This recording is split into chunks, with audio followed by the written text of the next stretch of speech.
Hi guys, this is Bill from Bill's Current Diary, and I'm so excited to say this. Welcome back to my channel. Ooh, get it? Because it's my second video. And thank you guys so much for watching my first video. It means the world to me. So I posted that video up at the end of December, and then I went to Taiwan for a short holiday. And by the time I came back, I was actually very, overwhelmed with all the love that you guys have shown me. And a very big thanks to all of my friends in Australia who took their time to watch the video, sent me some really supportive DMs, and also commented below in that video. Thank you guys so much. I love you guys, you know that. And also a big goal for myself this year is that I want to post on YouTube every single month. So this is the video for January. It doesn't mean that there is only going to be strictly one video per month. I'm just saying that minimum there's going to be one video per month. Originally, I wanted to do a planned tour. However, I think it's going to take forever. So that's gonna be for another day. Because I don't mind the filming, but I feel like the video itself is going to be too long for my liking. It's going to be a pain for me to edit, but it's gonna be very overwhelming for you guys to watch, I think. Because why would you want to watch me for an hour? However, I think a very good introduction and also preparation of a plant tour video is going to be a plant setup video, which is what this video is going to be about. So you guys can just think that this video is a way for me to sort of test the water, to see if people are actually keen to see my plants, because you guys can have an overview of all of my plants here and decide for yourselves, do I want to see all the plants in details? And another thing I'm going to talk about this video as well is my conditions and how I care for most of my plants. Because I really do not want to talk about how I care for each of the plants when I do my plant tour. That's gonna be insane. So in this video, I would not go into details of my plants. I'm just gonna show, all of them together without going into each and individual one. Okay, so I just want to have a disclaimer. I am no expert when it comes to numbers, right? I don't know what the temperature my plants thrive the best in. I don't know what the humidity that is suitable for certain plants, or light even. Like, I don't know how to read light. I never measured light. Like, I just look at light, and if I see the lights on my plants, I'm saying, good. If I don't see the lights on my plant, bad. That's all I know. Okay, so first of all, let's talk about light and temperature. I live in Sydney, Australia, and the environment here is actually pretty good. As you guys can see, I grow all of my plants in ambient, so I am heavily dependent on temperature, humidity, whatever that Sydney has to offer. So we are in the middle of summer, and today, specifically, is 35 degrees Celsius outside. So that's why I decided to stay inside and make this video. But on a very hot day where I live, it can go up to 40 degrees. But of course, all the blinds would be down and I would stay inside, turn on the AC and just take it easy. And another great thing that I've noticed is that after a very hot day, it will rain for like 2 or 3 days to make up for it. So I think it's actually not the worst. And where I live in winter, it's not that cold, Of course, outside it's still like, let's say 5 degrees is the lowest. I don't think it's ever gotten below 5. Correct me if I'm wrong, but I don't think it's ever been that cold. However, indoors it's still around, 15 degrees, maybe 13 degrees. So overall, it's pretty good in my opinion. And my plants, surprisingly, grow the best in autumn and winter because I get the best lighting during those 2 seasons. My apartment is northeast facing, so I get very good, morning light. And I put a video here to show you guys what the light actually looks like in my apartment during winter, and you guys can actually see that it is just amazing. It is stunning. I wish I could do a plant tour in winter, maybe. But yeah, in autumn and winter, I get really good light. And the good thing is, it's not hot. The temperature is pretty cool, so my plants actually thrive the best during these 2 seasons. Alright, and let's talk about humidity next. And where I live, the humidity ranges from 30-something% to a very high 70-something%. Yesterday was 75% in my room, but now it's 50-something%. And during some really dry seasons, it can go, you know, like in the 30s, which is very, very dry. And when it gets really dry, all I do is this.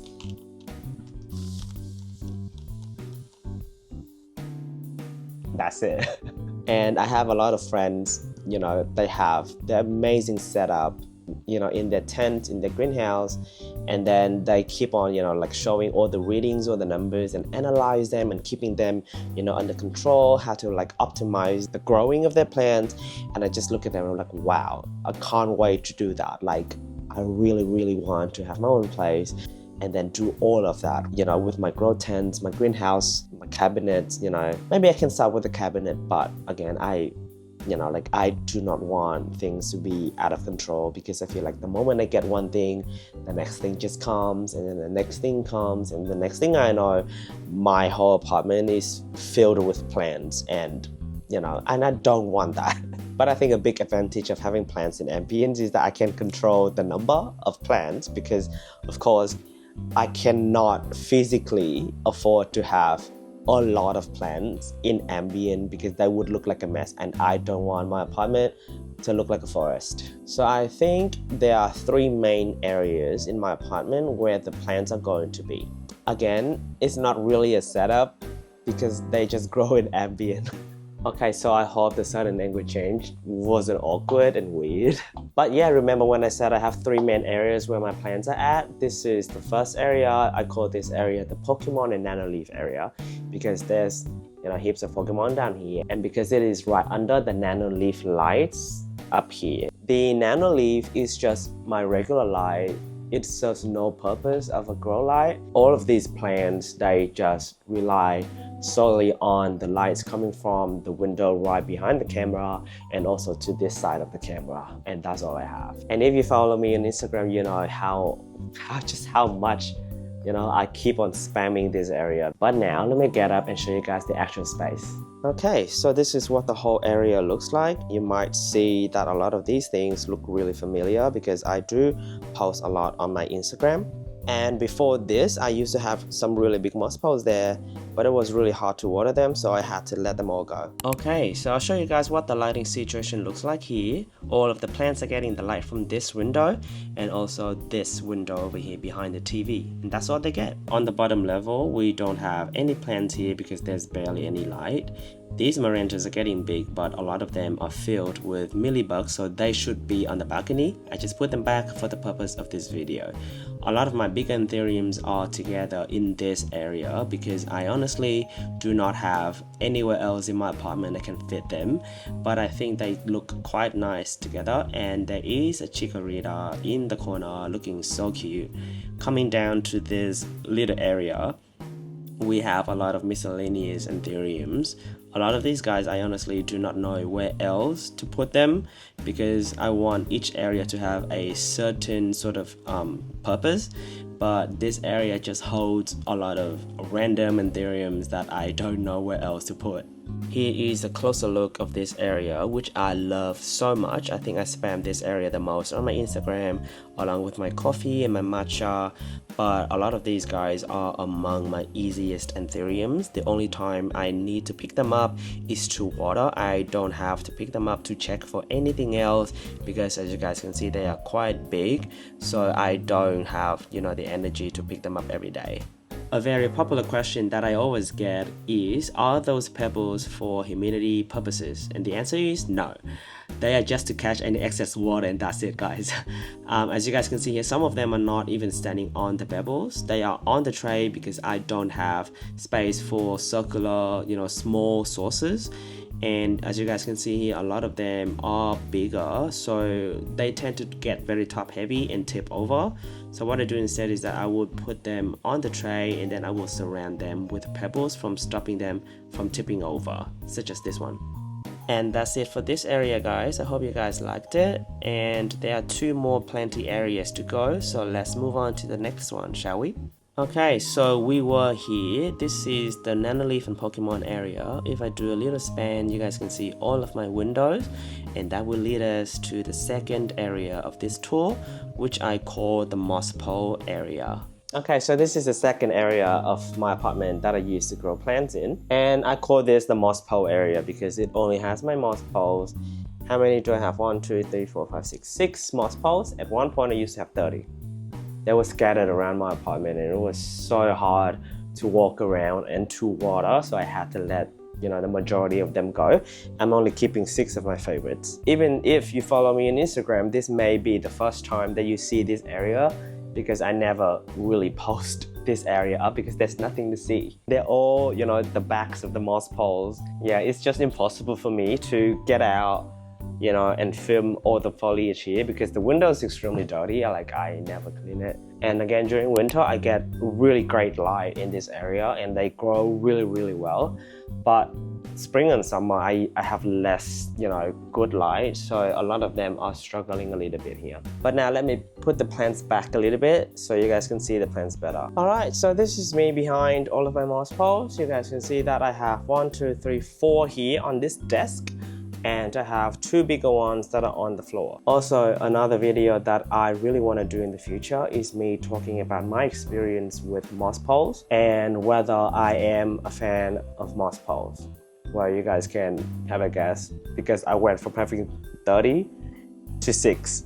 So, don't get me wrong, I loved moss poles.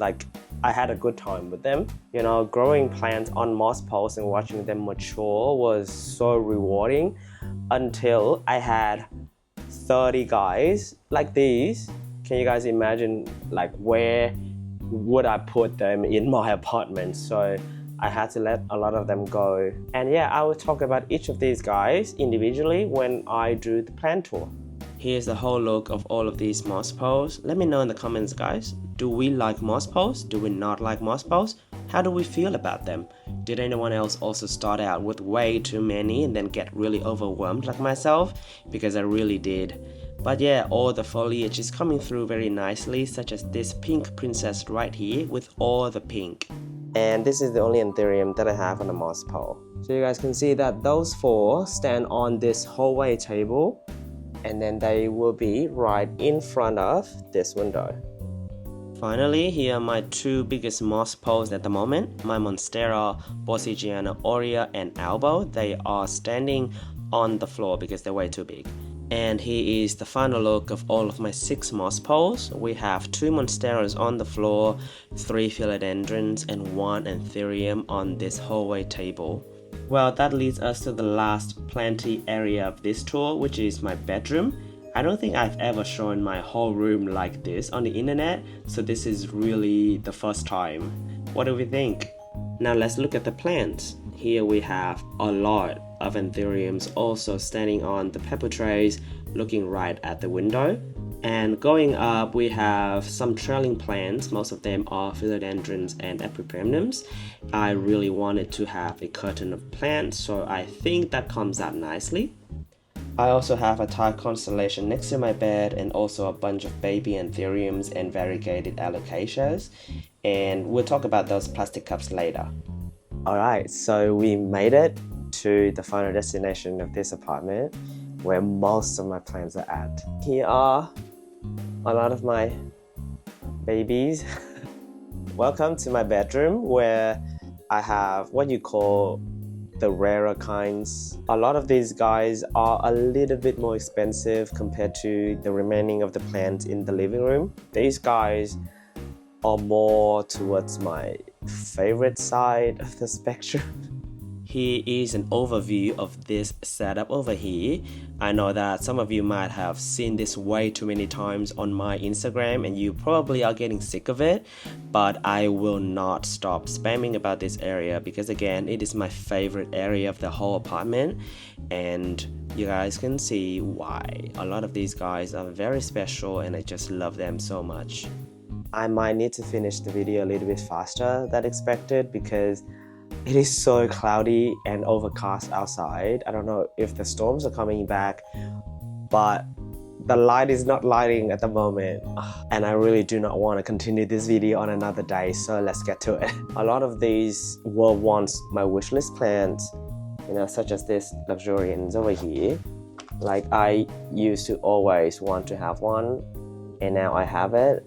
so therefore it has to stay with me all the time. Another one that was also in my wish list was this blood moon that I also managed to get last year. I cannot believe it. I almost said this year, but it's 2025.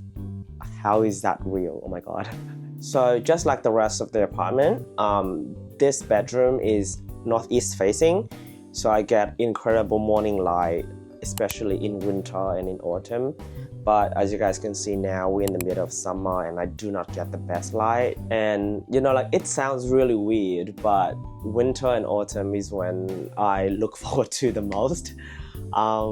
I know, like, a lot of plants, you know, slowing down, but for me, I just get to enjoy plants a little bit more. And especially when it comes to my allocations down there, they do need a lot of light, so they are the closest to my window. Coming down here, we have a lot of baby Anthuriums that are being trained to survive in Ambient, and next to them we have my variegated alocasias. A lot of them are struggling a little bit because I currently do not have the best lighting for them in summer. On top of my windows, I have all of these trailing plants that, you know, they trail down because back then I really wanted to have a curtain of plants. And also I am at a point where I may be a bigger fan of trailing pothos compared to philodendrons. Trailing philodendrons can get really leggy and the leaves get smaller. And the plastic cups here next to the window are just my propagations. I do have a tub of plants right below, you know, these two tables. Let me get them out for you. Under these plants, we have a tub with grow lights. I have some of my more valuable plants or propagations in this tub. And coming to the right, we have two of my seed tubs where I grow all of my Anthurium seeds. And you guys can also see that I have all of these pepper trays underneath the plants because, again, I do not have space for individual sources. So I just put a big tray. I got this from Bunnings, and then I got a bunch of pebbles from Kmart. I layer them on top and I put the plants on top. Again, the purpose of the pebbles is just to purely catch any excess water. It doesn't have any humidity, you know, purposes. That's something I can never control. You know, like, I am not trying to change the humidity in my bedroom or in my living room. Like, they will get what I have. Like, literally, like, I am not trying to increase or decrease anything in this apartment. You know, like, I know it sounds really irresponsible of me to buy plants where I don't have the correct, you know, conditions for them. But again, just like I can see, they are growing pretty well. So again, we had a storm a couple of days back, so it's been really humid. Hey Siri, what's the humidity in my room right now? Humidity in bills is high at 64%. 64%. So you guys can see that it's not as high, you know, compared to a grow tent or greenhouse, but for a typical bedroom in Ambient in an apartment, I think it's pretty good. I think by grouping plants together, it does help a little bit with humidity as well. I love having plants in Ambient because I can see them, I can touch them. I don't have to open the tent to get in and out every single time. However, the watering can be a pain. You know, like, sometimes during really sunny and dry seasons, they have to water up to 3 times a week. And that was just not sustainable. And do I have the perfect leaves? No. You know, like, I do have some leaves that are showing signs of, you know, being in Ambient and having low humidity. However, it's something that I have come to terms with. I cannot change my conditions, and I actually love them, you know, more. And it just reminds me that, you know, they are trying their best and I'm trying my best. And of course, I am not saying that, you know, growing Ambient is way better than, you know, having a grow tent or a cabinet or whatever. I'm just saying that this is something that I do, and I think it works for me. Of course, in the future, when I have my own space, would I get a grow tent? Would I get a cabinet? Would I get a greenhouse? Of course, you know, but now we make do. You know, I am renting and I do not want, you know, to move out of this apartment having to carry 2 grow tents or like 3 cabinets. It's just not possible. You know, like, I don't want that much work for myself, and the plants seem like they are doing okay. And if, you know, you guys are thinking of growing in Ambient, my advice is that go for it. It's totally worth it, but please be aware of the extremes, you know, like whether your plants can withstand the conditions in your ambient, because again, my environment is not going to be the same as yours. So please be mindful, do some research, unlike me. So that's it. Thank you guys so much for watching this video. So after seeing everything, do we still want a plant tour video? Let me know if you do. If not, I'll just make it anyways. Again, I am still learning on how to edit and film videos, so forgive me if there are some parts of the video which seems a little, But for now, stay safe, stay hydrated, and I'll see you guys next time. Bye! Bye!